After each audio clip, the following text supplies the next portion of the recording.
चुड़ैल माँ। शाहपुर नाम के गांव में एक राघव नाम का किसान था। उसका एक राजू नाम का बेटा था। राघव की पत्नी की मृत्यु कुछ समय पहले ही हो गई थी, जिससे राघव बहुत उदास रहता था। राघव भाई, कब तक ऐसे उदास रहोगे? मेरी बात मानो तो एक अच्छी सी लड़की देखकर दूसरी शादी कर लो, या फिर एक ऐसी औरत से शादी कर लो जिसका पति ना हो, जिससे तुम्हें एक साथी और बच्चे को माँ मिल जाएगी। तुम ठीक कह रहे हो सुगन भैया, मैं ढूंढता हूँ। फिर राघव एक औरत से शादी कर लेता है। उस औरत की एक पहले से ही बेटी थी, जिसका नाम जिया था।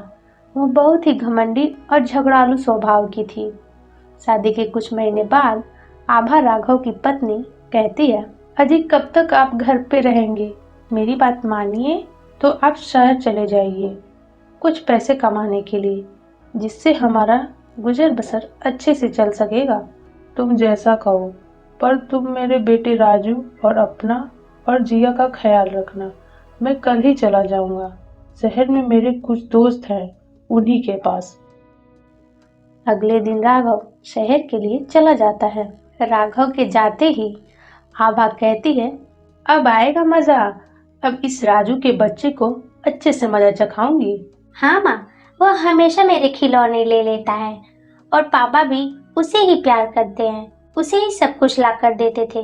तू चिंता मत कर बेटी, सबका बदला लेंगे।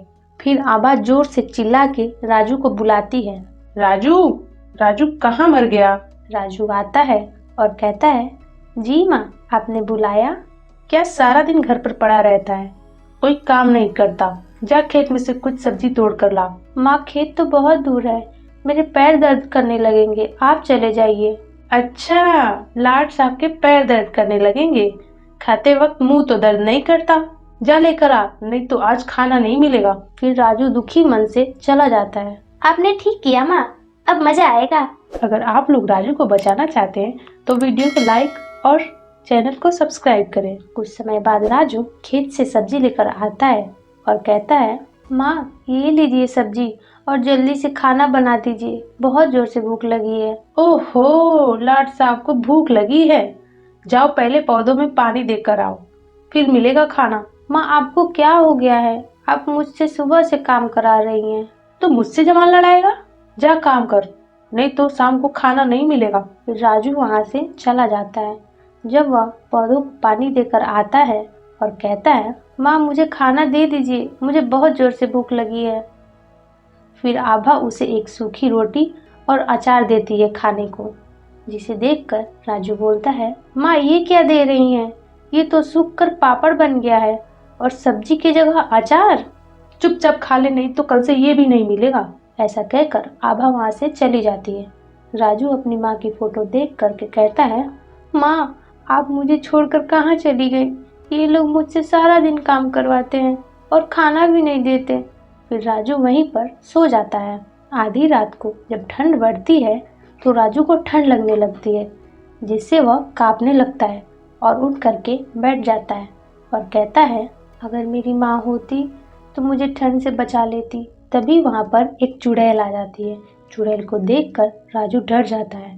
राजू को डरता देख चुड़ैल कहती है, बेटा डरो मत, मैं तुम्हारी माँ हूँ। अब तुम्हें चिंता करने की कोई आवश्यकता नहीं है बेटा, मैं सब ठीक कर दूंगी।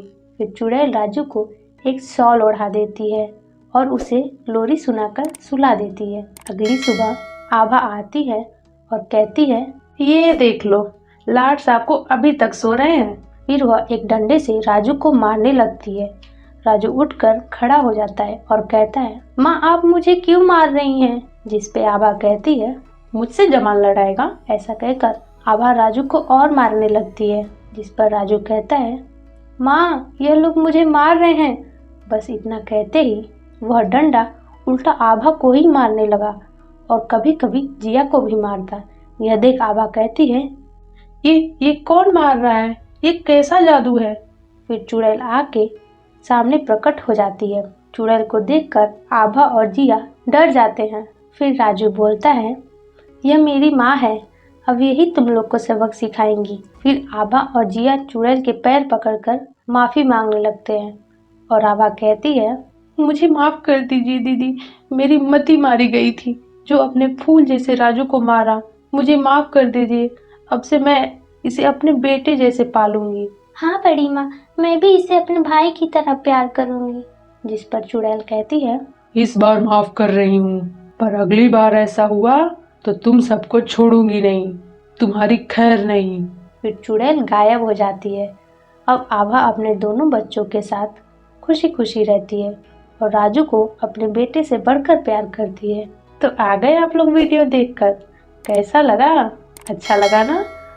तो वीडियो को लाइक करें, अगर चैनल पर नए हैं तो सब्सक्राइब करें। धन्यवाद।